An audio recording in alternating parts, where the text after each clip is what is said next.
Kahapon po kasi may pumunta rito na miyembro ng PNP. Naka-assign po siya sa kampo, sa Camp Crame. Meron po siyang inilapit sa amin na hinaing tungkol po doon sa kanyang schedule na wala na silang halos time for their family. Kasi nga po, nagtatrabaho sila from 12 to 17 hours. Okay lang naman daw sa kanila 12 hours, 13 hours. Pero yung 17 hours tapos may kasama pang panlalait, sila po'y namumura pa ng mga opisyal kasi nagmamando sila doon sa gate. Stress na nga sila, overwork, overwhelmed. Tapos nandun pa yung napapagalitan sila. Pero ang pinaka talagang apektado siya ay yung bang no more time for his family. 17 hours po siya nag-work halimbawa. And then, bibilang po kayo ng oras ng kanyang pagbibiyahe. Kung ipapatong pa natin doon yung oras ng kanyang pagbibiyahe, malayo kanyang biyahe, lugar na inuwian, wala na ho siyang halos time para talaga sa family. Opo. Pati sa pagtulog, parang 5 oras na lang po ang natitira na pagkasyahin niya. Opo. Di ba? So, yun po yung kanyang hinaing. Hindi lang po siya, maging yung kanyang mga kasamahan din. Sila yung mga bago. Sila po ay nag-report na po doon sa isumbong. Pero ang ginawa po ng isumbong, inirefer lang po yung kanilang sumbong. Actually, hindi siya nagsumbong. Yung mga relatives niya. Opo. So, inirefer lang back doon sa base. Wala rin nangyari. Tinawagan natin si General Rodolfo Azurin, yung ating Chief PNP. Kanina sana makakausap natin. Tinatalakay natin tungkol sa OFW na si Joe Vilin. Kaya bumitaw na sa pag-antay si Chief PNP. Sorry po, Chief PNP. Kung napag-antay namin po kayo, Sir General. Kailangan na niyang pumunta sa isang conference. Yes po. However, ito na po si Colonel Mark Pespes, Camp Commander, Head, Quarters Support Service, ang inirefer niya sa atin. Colonel Pespes, Sir, magandang hapon po, Colonel. Yes, sir. Magandang hapon po, sir. Colonel, yung reklamo po kasi na natanggap namin sa alias Eric, wala na raw pong time yung pong mga tauhan ninyo para sa kanilang family sa sobrang haba po ng oras ng trabaho po nila, Colonel. Bago po sa alias Eric pa po, yun ang pangalan, sir? Opo, alias Eric po. Hindi po tunay niya na pangalan, sir. Binigyan po namin siya ng alias. Kasi po, sir, ayaw namin malintikan po siya, Colonel. Yes, sir. Dahil nag-report kasi sa akin yan, sir, last Saturday. Wala namang iba yun, alam naman natin yan, sir. So, bakit pa natin itago, sir? Wala namang problema. Dahil na-refer naman sa akin, kita po ng masinsinan, binigyan ko ng 2 oras na nag-usap kami. So, nagtataka ako, sir. Bakit nag-alias pa? Pero anyway, sir, masagot ko lang, sir. Hindi naman natin gusto na mawalan ng time ang bawat pulis sa kanilang pamilya. Opo.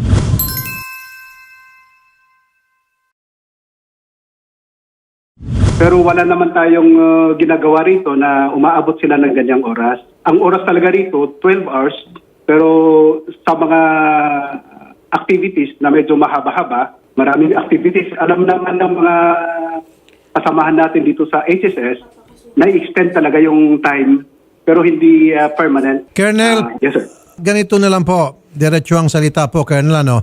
Kapag yung isang pulis na nagsumbong actually hindi po siya nagsumbong, siya po ay hindi niya na makayanan. Kaya kailangan ilalabas niya po yung kanya pong hinaing dahil nagkakasira na po siya ng kanyang pamilya. At kapag nabalitaan ko po, siya po ay kinasuhan ninyo, then sorry, Colonel, mag-aaway tayong dalawas, Colonel. Sinasabi ko to sa iyo in your face. Wag niyo pong kasuhan siya, Colonel, kasi kapag kinasuhan niya siya, abay, Colonel, talagang, sorry po, Colonel, gagawa po ako ng malawak investigasyon tungkol dito at tatamaan po kay Colonel, sir. So wag niyo pong parusahan yung mga tauhan ninyo na lumalapit sa amin para humingi ng tulong. Because dito po sa aming programa, Colonel, ang mga pulis, mga kabaro ninyo, kapag gumawa ng katarantaduhan, binabatikos po namin no holds barred. In the same manner, kapag ang mga pulis nyo naman, ang nagsumbong sa amin dahil sila po ay nakakatanggap ng pangapi, tutulungan po namin yan all the way. So in this case, it so happen yung isang pulis niyo po, nakita ko po talagang naapi po siya at yung kanyang family. Therefore, I'll be behind him 100%. At kapag siya po'y pinarusahan ninyo just because nagsumbong po siya sa amin, then away po tayo, Colonel. Sir. Sir, wala naman mapaparusahan, sir, kung walang kasalanan, sir. So, ito, sir, sabi niyo po, papakasuhan, meron daw po kayong mga papakasuhan. Pag kinasuhan niyo po ito, sir, I will go to Chief PNP. Papatawag ko kayo lahat sa Senado. Believe me, isa ka na doon. Pero Excuse me, Don't sir. don't Wala ever do naman- this. Don't ever do this to the people na nagreklamo dahil gusto nila na magkaroon ng magandang sistema diyan sa PNP.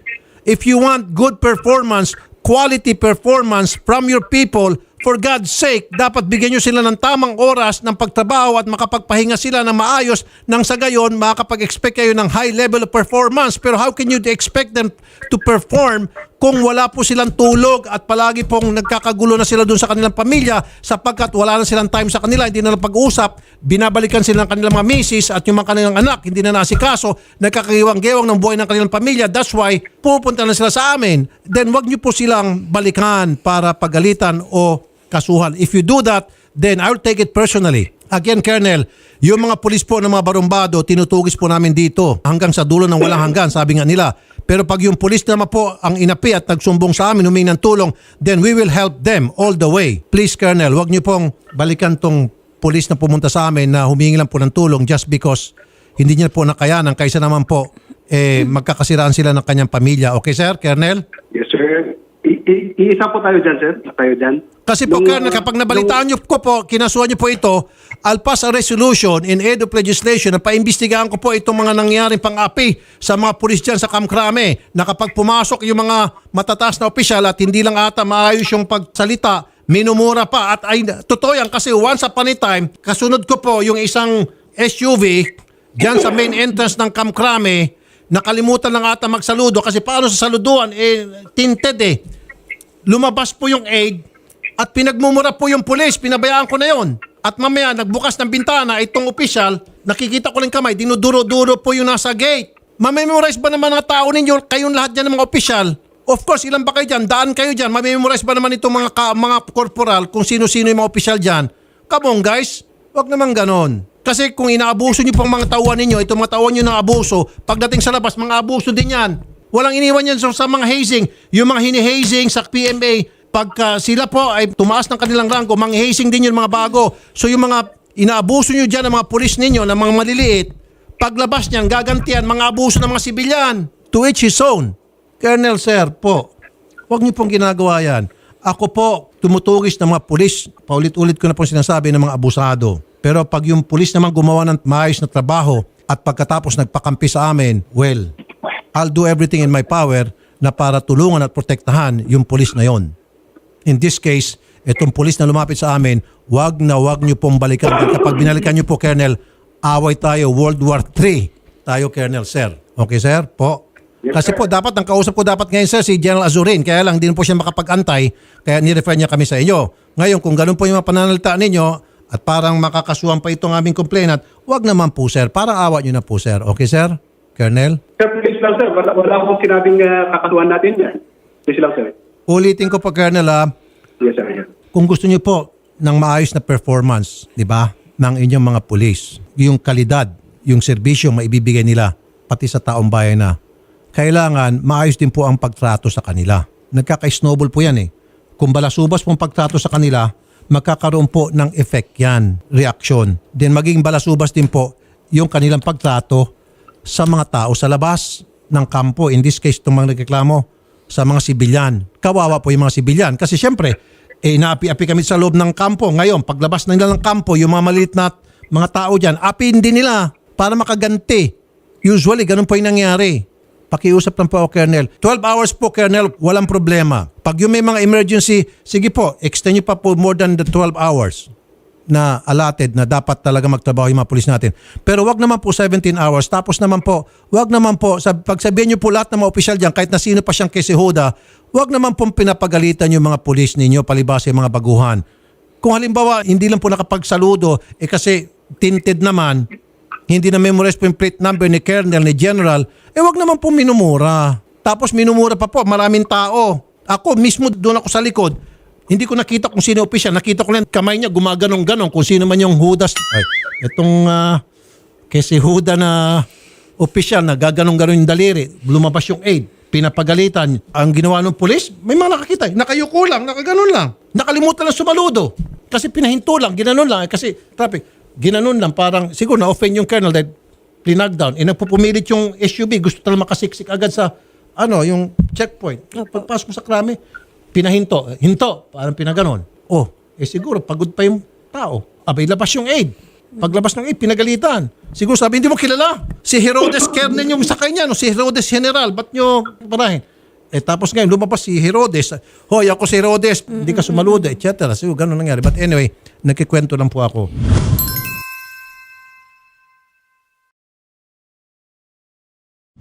Colonel, sir, ituring niyo po ng maayos yung ating mga pulis para yung mga pulis natin, pagdating po sa labas, sa aming mga sibilyan, ituturing din po nila kami ng maayos. Okay, yun lang po, Colonel, sir, ay paparating ko lang. So, Colonel, una, wag niyo pong kasuhan. Kung sino man po yung suspecha ninyo, ayoko marinig na makasuhan siya. Pangalawa, Colonel, gusto ko po, from now on, 12 hours lang pong trabaho nila. Okay, sir? Yes, sir. 12 hours po, ha? No more, no less. 12 hours. Yan naman talaga ang time nila. Kasi sir, kung 12 hours lang talaga, bakit pa siya magreklamo? Kaya siya nagreklamo kasi hindi niya makayanan. Bakit po siya pupunta rito, babanggain niya ang mga opisyal niya? Kaya siya pumunta rito, kaysa naman mag-resign na lang siya o masira yung kanyang family because he loved to be a policeman. Malinis na pulis to, matino na pulis. Hindi sir, Colonel. Kasi kaysa naman magkasiraan siya ng kanyang pamilya, pumunta lang siya dito para magawa ng paraan. Yun lang po, Colonel. Sige po, go ahead po, sir, Colonel. Actually, sir, mahal din namin ang tropa namin, sir. Opo. Kung yung nagreklamo, sir, ay yung pumunta rin sa akin nung Sabado, kinausap ko siya ng halos 2 oras. Nag-usap kami ng masinsinan niya, sir. At lahat ng kinanaing na nararamdaman niya, ina-addressan namin, sir.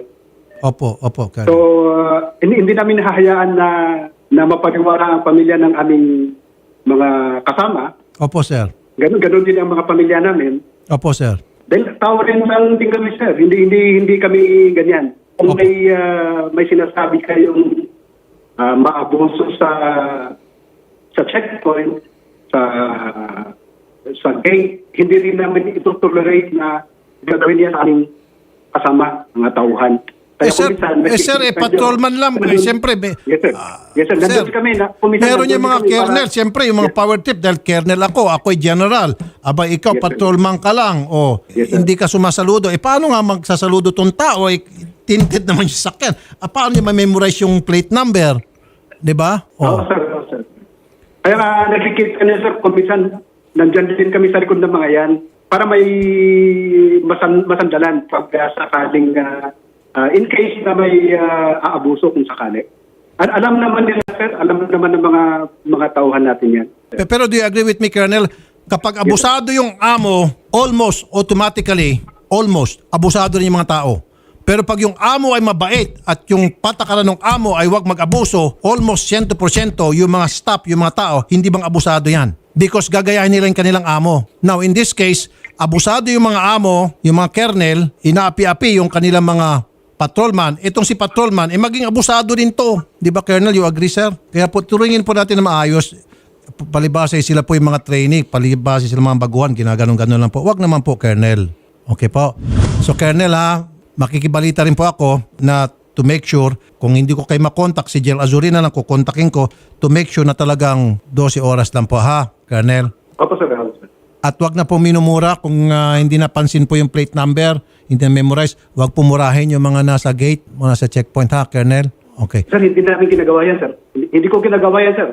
Hindi nga po kayo. I'm not saying na kayo po yun. Sabihin ko sa iyo, sir, harap-harapan sa hindi ko ginagawa yan, sir. Opo. Yes, sir. Hindi nga po kayo. Sabi ko, sir, hindi ko nga nakita, sir, dahil nagbukas lang bintana. Ganun-ganun yung kung sino yung taong yon. Magpasa din kayo siguro ng memo. Sabihin po na nagsumbong itong pulis sa amin, nakarating na po sa office ni Senator Rapi Tulfo, nakarating na kay Rapi Tulfo in action na yung mga ganitong klase problema, kung pwede, ayusin natin pagturing sa ating mga pulis na nagmamando dyan sa mga gate ng Kamkrame. Diba? Tapos lahat po ng mga tanggapan niya sa Kamkrame, padala niyo po ng mga memo. Diba, sir? Pwede po ba? Na konting respeto naman po sa mga pulis natin na nagmamando dyan sa gate. Pwede po. Kasi po, minsan, hindi lang naman mga mga kernel ang, mga opisyal ang nag-ano dyan sa mga nasa gate. Kuminsan, mga gobernador, mga mayor, mga politiko. Opo. Galit na galit ako dyan yung mga style na, hindi ba ako kilala? Opo. Kung ako, sino ka bang Ba't kita makikilala? Sino ka ba? Hindi, yung mga iba dyan, yung mga mayabang, yung nakalagay dyan, no sticker, no entry. Meron pa isang politiko dyan nung panahon, hindi ko nabanggitin Sinuntok pa yung security guard kasi hindi sumaludo, hindi siya papasukin dahil wala siyang sticker. Politiko to. Nanuntok. Ba't mo suntok yung security guard? Alam ba na memorize niya lahat ng sasakyan sa Pilipinas? Di ba? Yun. Yung mga style na, hindi mo ako kilala, ayaw mo akong papasukin, Eh kung ako security guard, baka mabilis ako matanggal, baka matagal na ako nakipagbarilan. Hindi nga. Eh di, Nakakaubos sabihin ko, na, sino sir. ka ba? Opo. O di, sinuntok niya ako, binaril niya ako, barilin ko rin siya. O pag mataas yung mga ganun. Ay. Anyway, Colonel, yan na mahaba ng usapan natin. Colonel, maraming salamat po, Colonel, ha. Mabuhay po kayo, Colonel, sir. Yes, sir. Thank you, sir. Apa, totoo yan. Kapag yung mga tao po sa baba ay inaabuso ng mga nasa itaas, malaki pong tendency itong mga nasa baba, mga abuso din. Tama po. Pero kung maayos po ang pagtrato sa kanila, mataas yung moral nila sa pagtatrabaho. Ibibigay nila yung lahat para mapagandang kanilang serbisyo. So doon sa nakamonitor sa atin yung pulis na pumunta rito, sir, okay na yan. Promise. Wala mangyari sa'yo. Ito siya, takot na takot siya. Wala mangyari po sa inyo, sir. At ma-address ng problema, 12 hours na po ang inyong trabaho. Okay? Matino itong pulis na nagsumbong sa atin. Alam niyo po, marami matitinong pulis. Yung pong mga isinusumbong sa amin dito, kukunti lang po yan. Tuldok lang yan ang porsyento sa mga mababait. The police is 100,000 something yung bilang nila. That's only 1% siguro ang mga loko-loko. Opo. So we have 99% mababait. Kaya lang yung 1% na yun, namamayagpag. Ang dami mga ginagawang pang-aabuso, kaya nagba-viral, nakakarating sa atin. At nadadamay po. Nadadama yung matitino. 99%. And my dad was a PCPNP. Yung PC na pulis dati. Malala ko tuloy yung daddy ko. Mataas ang katulungkulan. Well, Diba, naging colonel yung Idol? daddy Yes ko. po. Ito nga, hindi siya nagreklamo sa sweldo. Yung mga pulis natin, ayusin po natin ang treatment. Kuminsan, yung ibang pulis natin matitino, napipilitan na gumawa ng kalokohan dahil sila napapabayaan. Di ba? Kung hindi sila napapabayaan, kung naalagaan sila, marami ang magpapakatino dyan. Totoo yan. Opo. 99% ng mga pulis ay mabait. Ako na po nagsabi dyan. Only 1% ang mga loko-loko. Talagang merong loko-loko. Hindi maiwasan yan. Kaya lang yung mga loko-loko, yun ang viral kaya kumakalat. Lalo na pag nasumbong sa Rapi Tulfo. Pero isipin din po natin yung 99% na matitino. Tama po. Idol. Okay? At yan ay pangaral ko dyan sa Kamkrame. Ayusin niyo po yung pagturing, pagtrato sa inyong mga tauhan para naman yung mga tauhan ninyo pagdating sa labas, maging maayos yung serbisyo. Buti nga ngayon, tinaasan ni PRRD, President Rodrigo Duterte, ang sweldo ng mga pulis, nabawasan yung mga kotong. Opo. Totoo, marami na mga changes nangyari. Pero kulang pa. Dapat tuloy-tuloy. Lalo na yung sa body cam, protection nyo sa pulis para hindi sila pwedeng baliktarin, protection din nyo sa taong bayan na para hindi sila maabuso. Two ways yun.